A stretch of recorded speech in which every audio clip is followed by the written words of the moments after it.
Le livre de Nevi'im, c'est le livre de Yecheskel.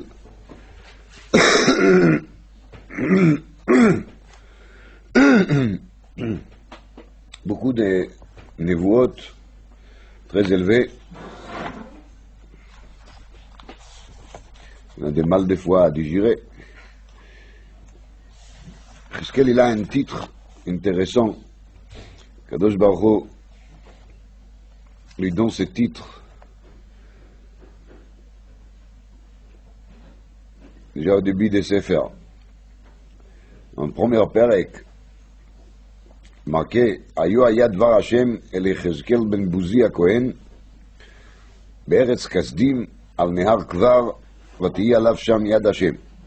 Voici la prophétie de Hashem, la parole de Hashem, l'adressée à Yecheskel ben Buzi, fils de Buzi HaKohen. Chachamim nous disent que Ben Buzi, c'est un titre. En vérité, ce n'est pas le vrai nom de son père. Elle a chez Biza Atzma al Divrei Torah. C'est-à-dire qu'il était d'accord de se déshonorer pour Divrei Torah. Enfin, il voit là-bas, c'est l'Haftara de Shavuot, évidemment, il voit là-bas les troncs de Hachem avec les Chayot, Ophanim, Srafim.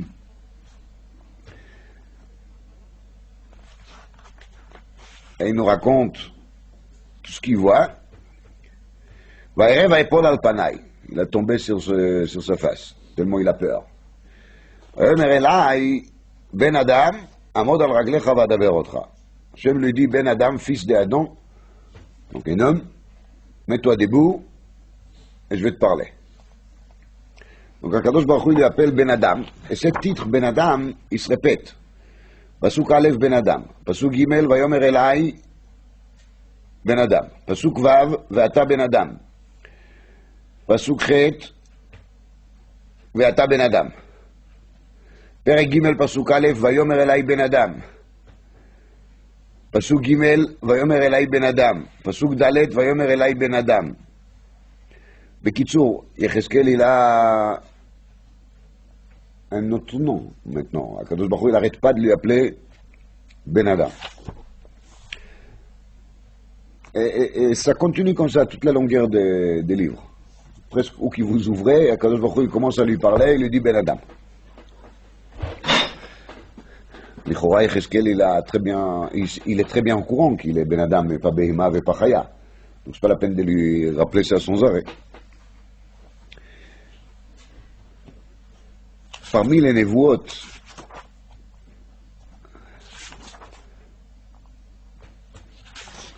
plus dur des Yecheskel,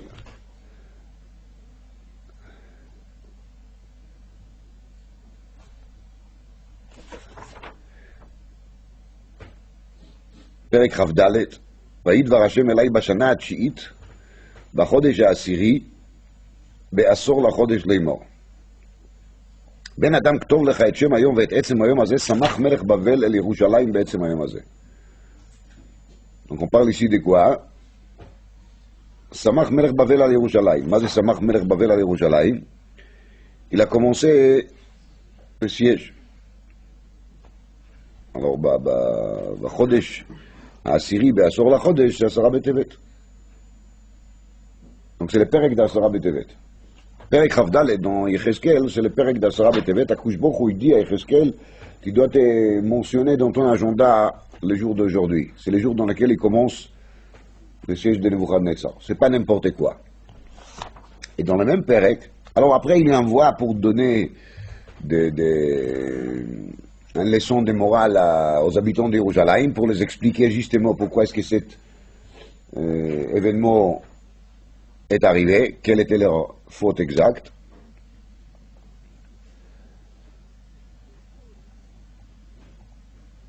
Et après il y a marqué comme ça, dans Pasuk Tetvav. ויהי דבר השם אליי לאמור, בן אדם, הנני לוקח ממך את מחמד עיניך במגיפה, ולא תספוד ולא תבכה. Kadosh Baruch Hu, il se adresse à Yecheskel en personne, après qu'il lui a dit pendant 13 psukim quoi dire aux habitants de Jérusalem. Il lui dit, et toi Ben Adam, je vais enlever de toi Mahmad Einecha. Je vais t'enlever la chose qui est je vais enlever de toi la chose qui est très chère devant tes yeux. Bamagifa, une épidémie, une maladie, je vais t'enlever ta femme. Ça c'est Mahmad Einecha. Dit Yecheskel, Vadaber el Am Baboker, Vatamot Ishti Ba'arev. J'ai parlé avec les habitants de Yerushalayim le matin, et ma femme elle est morte le soir. Et suite à cela,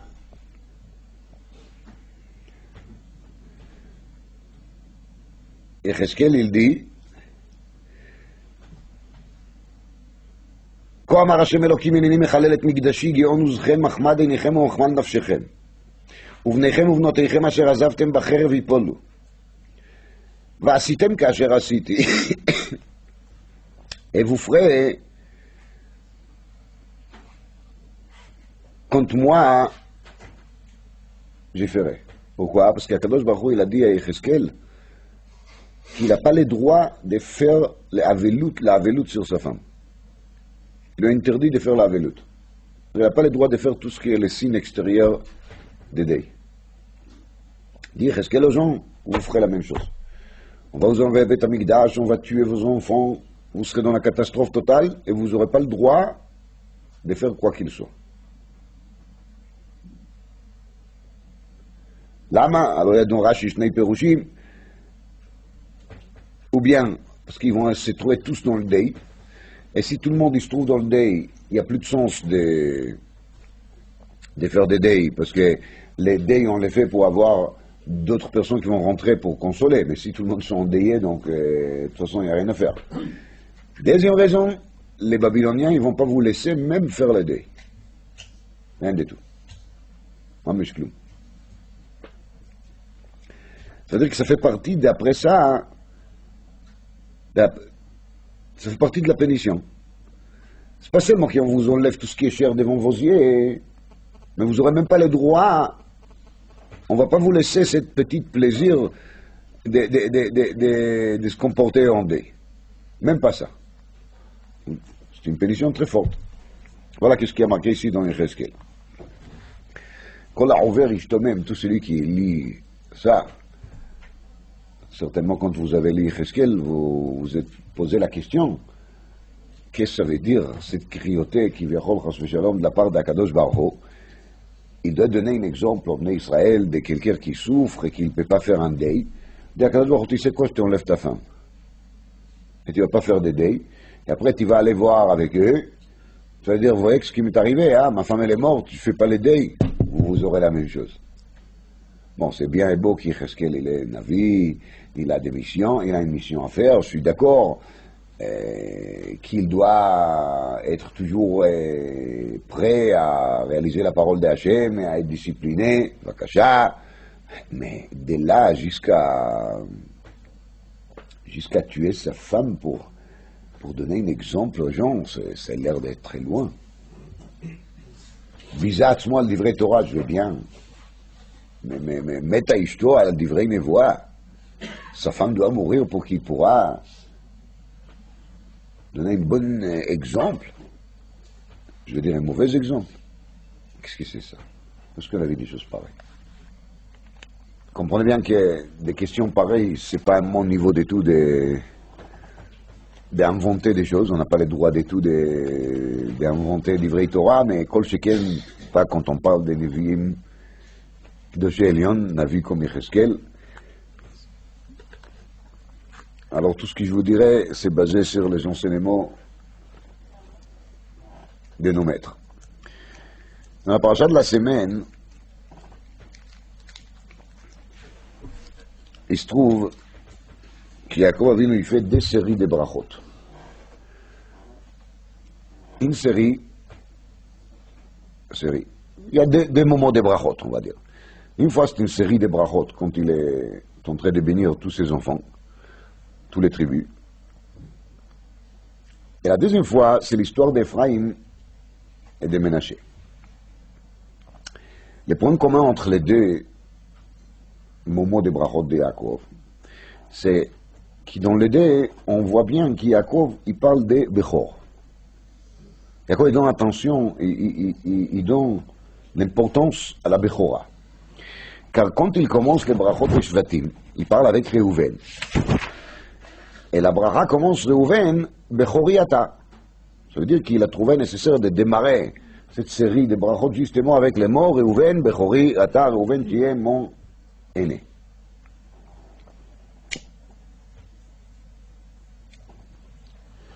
Kochi, Reishit ani, Yeter se'et ve'yeter oz.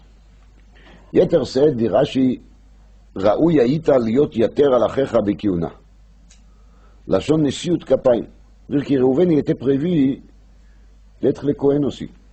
Et באמת, אל יתפלא הדבר בינינו. On voit bien que חכמים nous disent qu'avant חטא העגל, הייתה העבודה בבכורות. C'était vraiment les premiers nés qui ont travaillé au Mishkan. Donc dit Reuven, dit Yaakov à Reuven, tu es mon Bechor. Et en même temps avec la Bechora, tu pourrais aussi avoir quoi? La Kiyuna. Yeter, Se'et. מה זה Se'et? Se'et c'est מלשון נשיאות כפיים, אומר רש"י. Se'et c'est מלשון נשיאות כפיים. וישא אהרון את ידיו אל העם ויברכם. c'est ça יתר Se'et. Se'et כמובן c'est élevé. כן? ויתר עוז. ויתר עוז פירושו la malchoute, la royauté, devait appartenir aussi à qui? À Reuven. Quand il y a marqué dans les passous qui ten oz le malkov et aron keren meshicho, ça veut dire que la malchoute c'est oz. Oz veut dire la force. Donc Reuven, il devait avoir cette force, cette puissance, ce pouvoir qui est là, le roi. Mais, il a tout perdu. Ça veut dire, qu'est-ce qu'il fait ici, Yaakov? Il est en train de dire à Reuven, aïe, aïe, aïe. Quel dommage. Quelle peine. Qu'est-ce que ça fait mal au cœur. Normalement, tu étais censé d'être quoi? Gam Bechor, Gam Kohen, Gam Levi. Racheter tes votes Bakol. Tu devais avoir tout. Maintenant, malheureusement, avec Gam Melech, pardon. Racheter tes votes, c'est faux. C'est pas vraiment faux, mais c'est faux. Ici. En tout cas, la bracha de Yaakov, en vérité, quand on la relit, elle se transforme en une sorte de sped, d'éloge. Ça devient en vérité une sorte de manifestation de peine. On appelle ça brachot. Alors ça c'est une discussion à part, je crois que les années précédentes on a parlé un peu de ce point-là.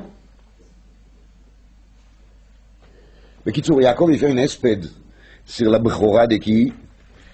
Sur la Bechora de Reuven. La Bechora de Reuven, elle n'était pas arrivée à terme. Elle ne s'est pas concrétisée. C'est ça qu'Yaakov est en train de lui dire. Dans l'histoire d'Ephraïm ou Ménaché, alors, on voit l'histoire. Yosef, il met Ephraïm côté gauche de Yaakov, et il met Ménaché côté à droite de Yaakov. La main. Pourquoi ça? C'est qui les premiers-nés? C'est Ménaché. Donc il a placé Ménaché devant la main droite de qui? De Yaakov. En pensant que quand Yaakov va lui faire la bracha, logiquement il va mettre ses mains dans le sens droit. Donc la main droite de Yaakov va monter sur la tête de Ménaché, et la main gauche de Yaakov va monter sur la tête de qui? D'Ephraïm.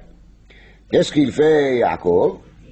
Il croise ses mains en manière qui va faire que la main droite monte sur la tête d'Ephraïm et la main gauche sur la tête de Ménaché. Donc, il a renversé ses mains, il les met dans le sens opposé, et il fait tout de suite la bracha. ויברך את יוסף ויאמר וכולי וכולי, המלאך הגואל אותו יברך את הנערים. Ça veut dire qu'il a fait ça très très vite, avant que Yosef aura le temps de faire quoi qu'il soit. וירא יוסף כי ישית אביו יד ימינו על ראש אפרים וירא בעיניו. Donc le וירא Yosef il est marqué quand est-ce? Après. כנראה כי יעקב il a fait très vite exprès. ou bien comme disent d'autres Mefarshim, que Bémet Vayar Yosef c'était encore avant la bracha. Il a essayé encore de récupérer l'affaire avant, mais Yaakov il lui a répondu non, non, non, je sais très bien qu'est-ce que je suis en train de faire, et voilà, calme-toi, j'ai fait exprès, et ça reste comme je l'ai fait.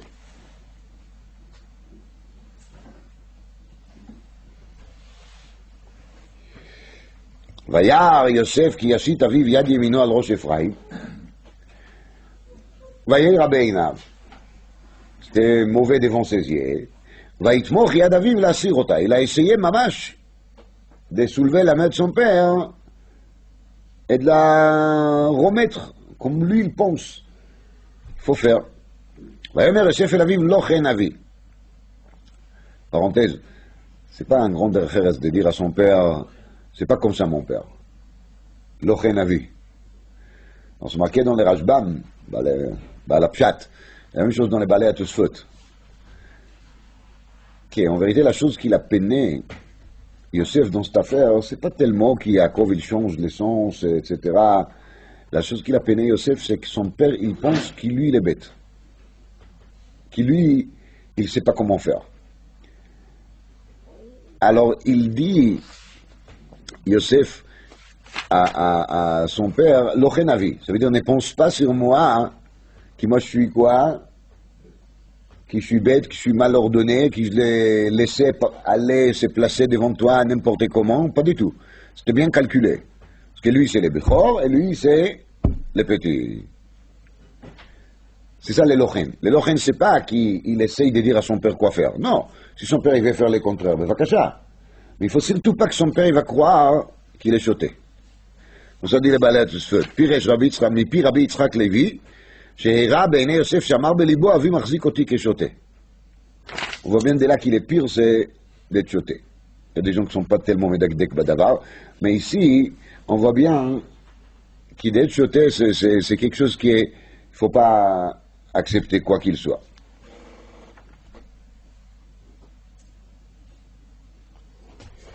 וימאן אביו.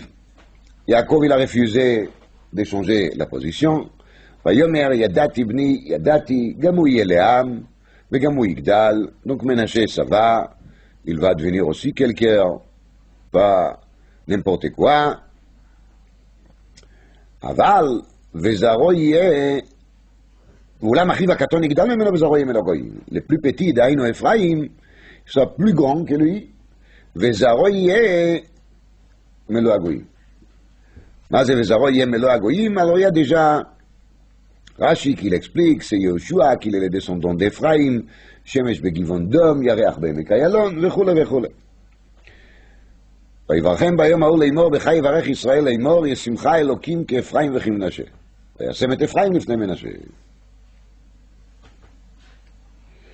Il a placé Ephraim devant Ménaché. Pshat Pashut dans le sens de la bracha. Rashi il dit, il a placé Ephraim devant Ménaché, l'Akdimo Bedgalim ou Bechanoukat Anesim. C'est-à-dire quand il marche dans le désert, Ephraim il va marcher avant Ménaché, et Bechanoukat Anesim, Ephraim il est makriv bayom hashvi'i, et Ménaché bayom hashmini. Donc Ephraim il a amené son korban, qui en allait à Hanouka, avant qui? Avant Ménaché. Alors bien sûr, sur cette paracha, il y a beaucoup de questions dans le Mefarshim. On n'a pas le temps de traiter chaque détail. Mais en gros, il demande d'abord pourquoi est-ce qu'Yaakov il devait faire de la gymnastique de ce genre, ça veut dire de recroiser ses mains et de se mettre dans une position qui doit être gênante pour un monsieur qui a quand même 147 ans. Et pourquoi il n'a pas pu tout simplement dire à Ephraim Naché, changez vos places. Ou de dire à Yosef, changez leur place, parce que c'est clair que Yosef il va pas s'opposer dans la pratique à son père, c'est son père qui doit donner la bracha. S'il ne veut pas donner à cet ordre-là, il peut le donner à un autre ordre. Pourquoi cette histoire de faire des gestes tordus avec les mains? Deuxièmement, il y a marqué dans le pasuk, si quel est Yadav.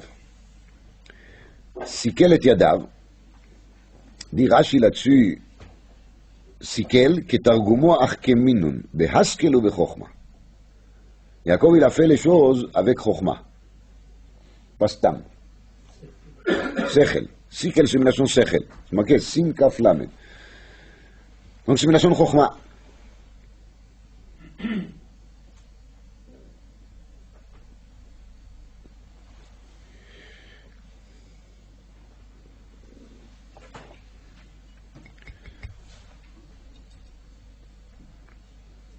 Donc il y a ici de la chokma. Quand il a recroisé ses mains, dans cet sens tordu droit, tordu pour Yosef et droit pour Yaakov, il a fait quelque chose qui est quoi? Qu'il est sechel ve chokma. Ainsi est marqué dans les Targum. Sikel, c'est quoi Sikel? C'est achkeminun liyedoi. Achkeminun liyedoi.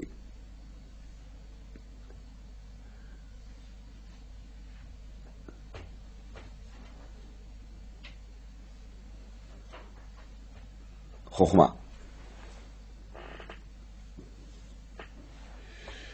Qui Ménaché Abchon, malgré qui Ménaché il est quoi? Le Bechor. Si qu'elle est Yadav. Alors, je vais vous dire là-dessus un enseignement qui est basé sur le Sefer Tzvilat Tzadik.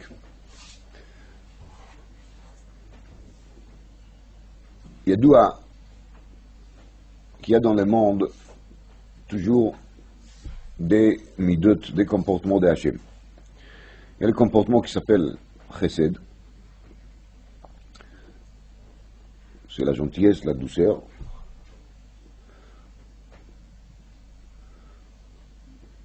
C'est quand on voit les choses et il nous semble que tout est dans l'ordre, on dit ah, c'est un bon moment, quand tout va bien.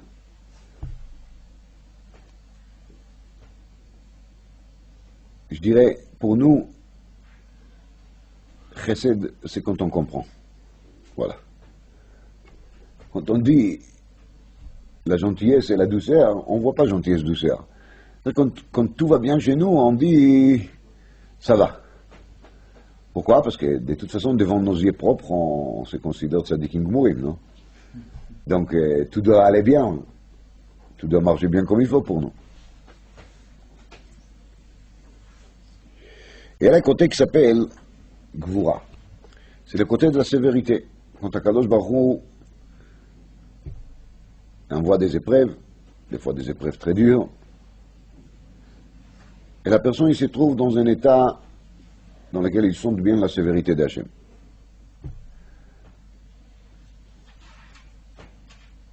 Alors, c'est marqué qu'il a chokhma, la sagesse.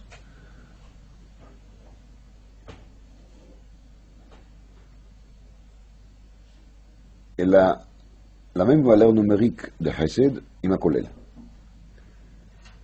Parce que la Chokhma c'est 73, et Chesed c'est 72. Et pourquoi ça? C'est comme on a dit. Parce que pour nous, Chesed égale les choses qu'on comprend. D'accord? Donc c'est la Chokhma. Et par contre, la Chokhma, c'est comme on a dit plusieurs fois, Koach Ma. Nous, on n'a pas les Koach. Notre Koach, il est Ma, il est rien du tout. Mais celle qui a les koach de faire les choses bien comme il faut, c'est qui? C'est Akadosh Baruch Hu. Chofen Chesed, il est begimatria et makolel chokhma. C'est-à-dire que quand on parle ici de Yadaim, et Rashi il dit Sikel, il a son Sechel, et Rashi il ajoute. Rashi dit Sikel, Achkeminun, Behaskel, Vechokhma. Rashi il pouvait s'arrêter en disant Behaskel. Mais Rashi il a ajouté les mots Chokhma. Lama, parce que Rashi il veut nous donner ici une allusion sur Midat HaChesed. Rouch Advarim. Yadoua qu'il est des mains, il signifie justement ça. La main droite, elle signifie quoi? Chesed. Et la main gauche, elle signifie la Gvura, la sévérité. Même dans le langage de Bnei Adam, oui, quand on parle des côtés droite, on voit toujours les bons côtés. Je ne parle pas politique maintenant, je parle en gros. Quand on parle des côtés droite, ça va. Quand on parle d'une personne qui va vers les gauches, ça veut dire qu'il ne se va pas. Il a des mains gauchers. Les gauches, ça signifie toujours la faiblesse, les choses qui ne vont pas bien. Les deux mains, c'est ça. Yad Yemin, c'est toujours la bonté d'Hachem. Yemincha Hashem nedari bakoach, Yemincha Hashem tiratz oyev. Tzad Yemin. Et Tzad Smol, ça signifie toujours la Gvura. Quand on prend les noms d'Ephraïm ou Ménaché, on est en train de les analyser. Les mots Ephraïm, ils viennent de la racine pri.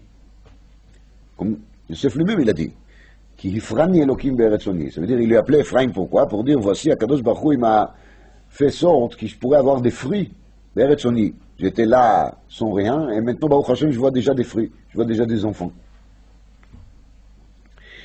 Et par contre,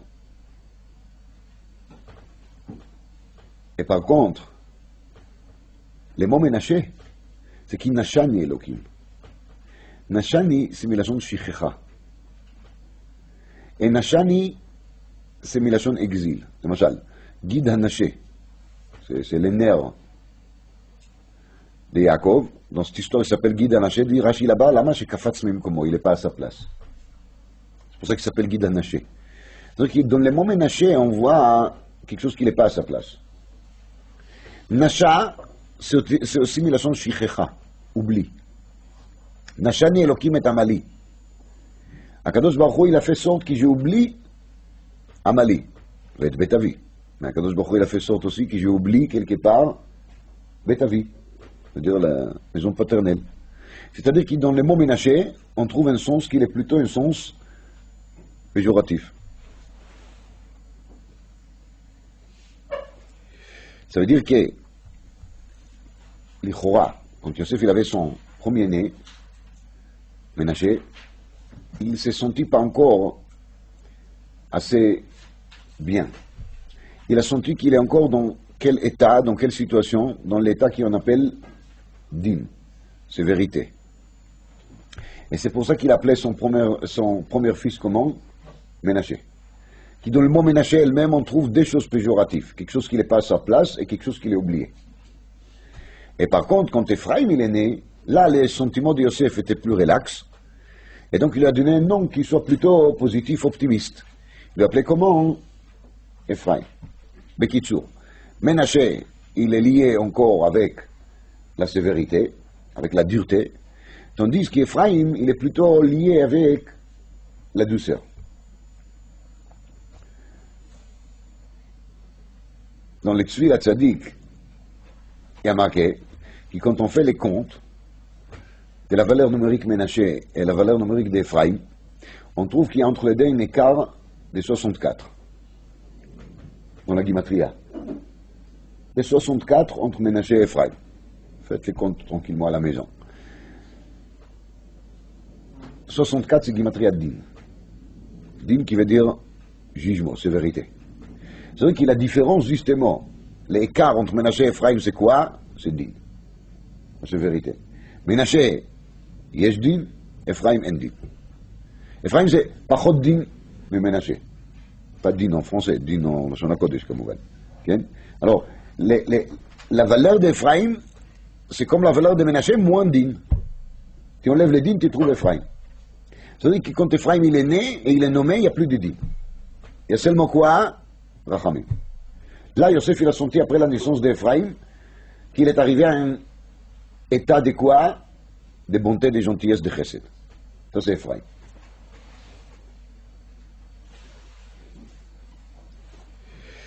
ממילא, וישם את אפרים לפני מנשה. ממילא יעקב, il va placer Ephraim avant qui? Avant Ménaché.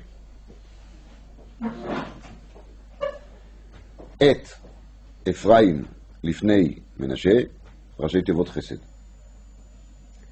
את אפרים לפני מנשה, ראשי תיבות חסד. את אפרים א' א', לפני למד 30, מנשה מ' 40, ça fait 72. גימטריה חסד. וישם את אפרים לפני מנשה ראשי תיבות 72, דהיינו חסד.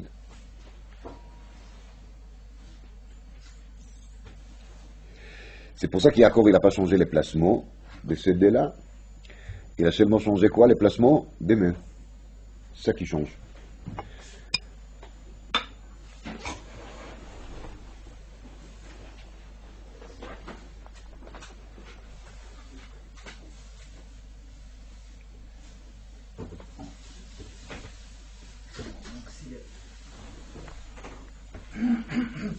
Et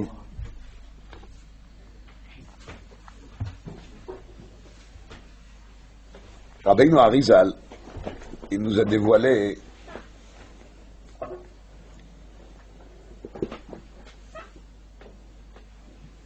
des choses très intéressantes concernant Yecheskel. C'est très long là-bas, mais je vous dis vraiment le résumé des résumés des résumés. L'Arizal, il explique ainsi. En réalité, quand on parle de la bonté et de la sévérité Chesedim, ça remonte au début de la création du monde. Comme on trouve Bereshit bara Elokim, Biyomasot Hashem Elokim. On parle d'abord de sévérité Elokim, et après on parle de Hashem Elokim, ça veut dire d'abord Midat HaRachamim, et après Midat Hadin.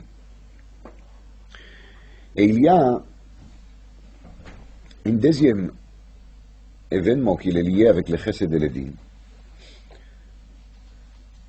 C'est Caïn et Hevel. Caïn, c'est un homme qui a tué son frère, alors Kamouvan qu'il est plutôt lié avec quel côté? Côté des dînes, de la sévérité, de la dureté. Tandis qu'Hevel, déjà le fait qu'il est berger, veut dire qu'il se sente bien avec les moutons qui font partie des Baalei Chaim qui sont les plus gentils. Et on voit bien qu'Hevel, il était pas du tout dans le sens agressif. Même quand Caïn il essaye de le tuer, on voit pas qu'il a essayé de faire quelque chose pour éviter. Donc Hevel, il est plutôt côté Chesed. Comme ça explique l'Arizal. Et l'Arizal, il explique là-bas qu'en vérité, le but,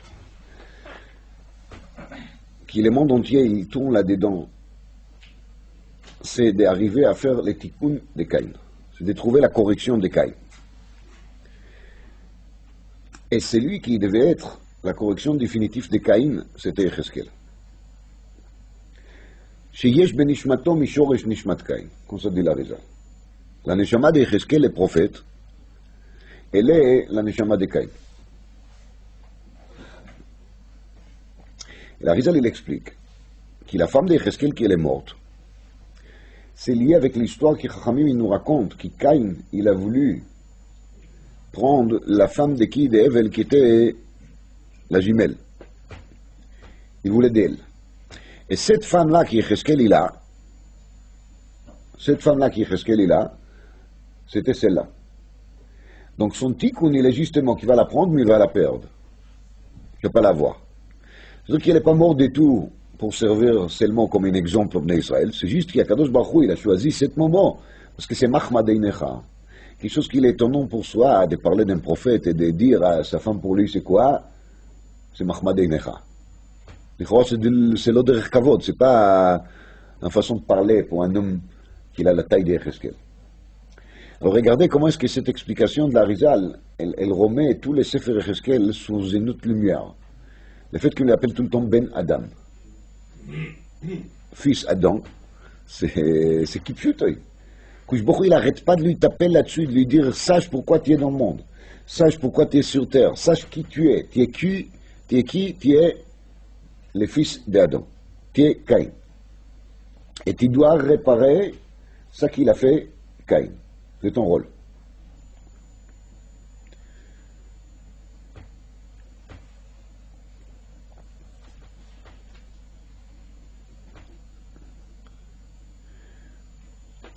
Caïn, il était le Bechor.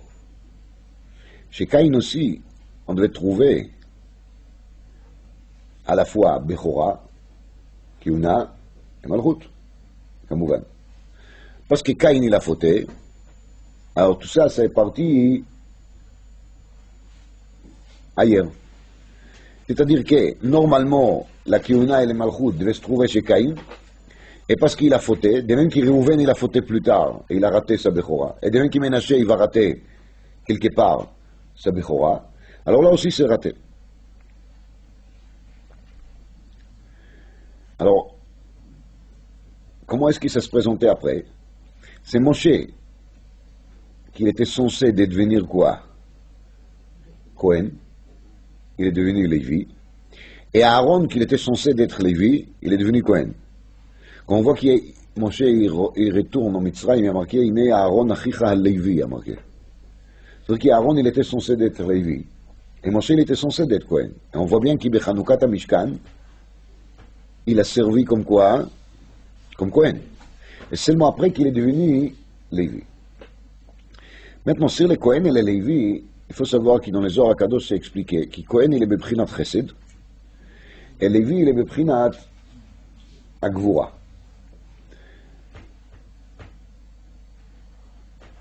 Quand Caïn, il a fauté, on a dit qu'il a raté la Kiyuna. C'est-à-dire qu'on découvre ici que la Kiyuna, elle devait être le dérivé de quoi? De la Gvura. Parce que si je dis Caïn, qu'il était Gvura, s'il n'aurait pas fauté, il aurait gardé ses droits des premiers-nés, il devait avoir quoi? La Kiyuna et les Malchut. Ça veut dire qu'en théorie, en principe, la Kiyuna devait appartenir à quel côté? Côté Gvura. Et Caïn, justement, il a tout renversé, et maintenant, c'est le Chesed qui a capté quoi? La Kiyuna, donc ça c'est Aaron. Et Moshe, il a capté la Lévia et le Lévi, le Din. Lévi est plutôt Prinat Din. On a parlé de ça une fois, Ashir, Shayu, Al-Veim, Omrim. On a dit que c'est pour ça que les Léviim, il faut qu'ils chantent. Faire Mitukadin, pour adoucir un peu le Din. C'est-à-dire que, en principe,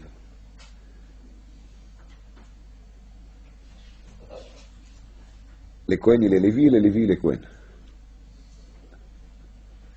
La Rizal, il dit que dans le monde futur, les choses vont se remettre en place. D'ailleurs, les Kohanim vont être les dérivés de quoi? Des Din. Et les Léviim, ils deviendront de nouveau les dérivés de Rachamim. Ça, c'est les petits coups. Et la Rizal explique avec ça la Gemara dans Masechet Tamid, Daf Chavzai, qu'il dit, ב-24 מקומות נקראו הכהנים לוויים, שנאמר, והכהנים הלוויים בני צדוק. On appelle les Kohanim Lévi'im. Alors sans chat, on ne comprend pas très bien pourquoi on appelle Kohanim Lévi'im. Dit la Rizal, où il y a marqué והכהנים הלוויים בני צדוק? C'est marqué dans Yecheskel, évidemment. Alors, Bémet, la Gemara, dit qu'il y a 24 endroits comme ça. Le Ben Yehuda, il a compté, il a trouvé seulement 11. La Rizal, il dit, dans la Gemara, il y a marqué 24, mais en vérité, il y a 15. Le vrai, c'est Vakoanim Alvim Bnei Tzadok. Alors, le Ben Yehuda, dans Bchorot Avdalet, il est marich mod là-dessus. Pourtant, il a trouvé déjà 11. Et la Gemara dit qu'il y a 24. Alors, comment ça se fait qu'il lui dit qu'il y a seulement un qui est vrai? Alors, le Ben Yehuda, il explique que dans tous les autres endroits, on peut dire va Kohanim Aleviim veut dire Kohanim o Leviim. Tandis qu'ici, il a marqué à Kohanim Aleviim Bnei Tzadok. Et Tzadok, il était bevadaï quoi? Kohen. Donc, on ne peut pas dire qu'il a des descendants qui sont Kohanim et des descendants qui sont Leviim. Asher Al-Kain dit la Rizal. Ici, c'est les makom. C'est pour ça que la Gemara, il a amené d'Afka cette pasouk. Et une fois que je vois dans un pasouk, à Kohanim Alvim, c'est obligatoire que ça reste comme ça, hein? Alors, c'est pour ça que la Gemara a préféré toujours cette pasouk.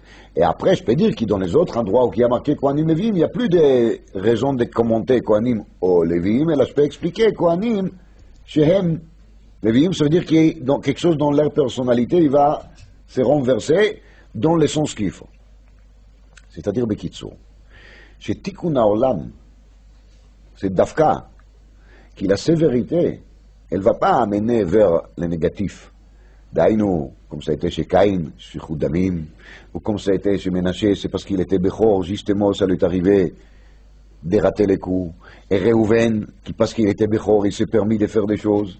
Comme ça arrive souvent aux gens qui sont au pouvoir, aux gens qui se sentent grands, qui, à cause de ça, ils pensent que leur position, leur pouvoir, il les permet de faire des choses. Ils ne réfléchissent pas assez, ils font des erreurs. Le tikkun haolam, ce qui compte les côtés de la sévérité des pouvoirs, il soit tellement bien géré qu'il va amener des din l'idée ma, l'idée rachamim. Ça veut dire midat adin soit metukenet. Comme on a répété plusieurs fois au nom de Goyen, au nom de Maharal, Bereshit bara Elokim et hashamayim et haaretz. Le but de l'opération, c'est de savoir qu'il est côté din, il n'est pas moins chokhma, il n'est pas moins logique que les côtés rachamim. Autrement dit, on n'a pas besoin de rachamim. Quand est-ce qu'on n'a pas besoin de rachamim? Quand on fait tout correctement. Quand on fait tout correctement, de toute façon, tout va très bien. Quand est-ce qu'on a besoin de chesed, de la gentillesse d'Hachem? Quand nous, on fait des choses pas comme il faut. C'est là qu'on a besoin de quoi? De chassadim d'Hachem. On a vraiment besoin de chassadim d'Hachem, c'est sûr. Mais le taken olam bemalchut shakai, ça veut dire, quand on va arriver au moment de tikkun haolam, le tikkun haolam, c'est quoi? Que les choses pourront marcher b'midat adin parce qu'on soit tous parfaits. D'ailleurs, si de notre côté, on arrivera à vivre din, et ça c'est l'idéal, alors Akadosh Baruch Hu, il pourrait se comporter avec nous midat adin, parce que même cette midat adin, il va plus faire des mal. Car nous, on est impeccable. Et c'est ça le vrai tachlit haolam. Vayasem et Ephraim l'ifnei Ménaché, c'est pas pour toujours. L'atid lavo, c'est Ménaché qui va reprendre sa place. C'est Réhouven qui va reprendre sa place. La Rizal il dit qu'Ayadoua, c'est l'atid lavo, avodat yebemi, le Prorim. Et les Kohanim, ils seront renversés avec les Lévi'im. Et Ménaché, il aura de nouveau sa place. Dit Rashi, Matai, le Chanoukat HaMizbeach. Ephraim, il était quel jour? 7e. Et Ménaché, il était quel jour? 8e. 7e, c'est la fin de l'Amazé. 8e, c'est Yemot HaMashiach. Sheva Nimim Shebakinor, vous vous rappelez? Il y a 7 cordes et la 8e corde. Quand on arrive à la 8e corde, c'est de nouveau les cordes de qui? Les cordes de Ménaché. Ménaché, il reprend sa place. Vayasem et Ephraim ifnei Ménaché perusho ki Yaakov, il a juste placé temporairement Ephraim devant Ménaché. Lama? Parce que בעולם הזה on a encore besoin de quoi? ביום עשות השם אלוקים ארץ ושמיים. להקדמה de מידת החסד par rapport à מידת הרחמים. Dans le monde futur, le taken olam, c'est plus la peine. On va retrouver de nouveau qui? Ménaché, l'ifnei Ephraim. Yom HaShvi, Yom HaShmini. Qu'Akadosh Baruch Hu nous aidera, qu'on va arriver à améliorer notre comportement, faire tchouva shlema, Erev Shabbat c'est Zman tchouva, et qui va se comporter avec nous, midat chesed, rachmim chesed, qu'on soit rouillin, qui est même midat adin, qui en a, et va se transformer en midat chesed, din shebe chesed, chesed shebe din. Je vais juste ajouter que l'histoire d'Echeskel avec sa femme, c'est dans le Perek d'Asara Betevet, c'est pas pour rien. Parce que comme toujours, nous on est très petits, quand on voit les débits des choses, ils ne nous sont pas importants. C'est après qu'on voit la catastrophe. Quand Melech Bavel est arrivé à commencer son siège, personne il a pensé que ça va se terminer si mal que ça. Et alors, il a fait un siège, on va négocier avec lui, on va essayer de trouver un arrangement, il y a des Giborim, Bar Kochva, vous savez, tout le monde était sûr que ça va. C'est pas si dramatique que ça. Quand est-ce qu'on a compris que c'est oui dramatique? À la fin. Tout l'ignan d'Asara Betevet, qu'il est tellement dur, qu'il est tellement sévère, j'ai l'habitude de répéter toujours ça qui est marqué dans le Bet Yosef au nom d'Avoudraham, qu'il s'il tombe Shabbat, il faut gêner Shabbat. Bon, il ne tombe pas Shabbat, mais s'il aurait tombé Shabbat, il faudra gêner Shabbat. Toute la raison, elle est justement parce que nous, avec notre petite tête infantile, on aurait dit ça, c'est rien. La fin, c'est l'essentiel. C'est Srifat Bet HaMikdash. C'est pas vrai. En vérité, toujours, c'est quoi qui est important? C'est le débit. Si on était intelligent au débit, on pourrait éviter. Et toute cette histoire qui on parle de chesed, de din, etc., on les voit déjà à la fin, quand on voit les chesed, quand on voit les din. Mais si on était intelligent, on devait les réparer quand est-ce? Au départ. Si la femme d'Echeskel elle est morte, c'est parce qu'il y avait quelques milliers d'années un Messie qui s'appelait comment? Caïn. Il n'a pas fait le nécessaire. Tout remonte en arrière. Et il ne faut jamais se dire, bon, aujourd'hui, oui, aujourd'hui c'est bien un boss, tu vas faire tchouva shlema, une baya. Mais il faut savoir qu'il n'y a rien qui commence comme ça, pitom, à midi moins 10. Hein? Rien du tout. S'il y a quelque chose qui arrive à midi moins 10, ça veut dire que ça a commencé déjà avant. Quand est-ce que je ne sais pas. Mais ça a commencé avant. Il faut le savoir. Sauf Maaseh, Marshava Trila. Sauf Marshava, ben Maaseh Trila. Il faut aussi penser sur les Maaseh Trila. Il ne faut pas penser sur les Maaseh Souf. Il faut penser sur les débuts.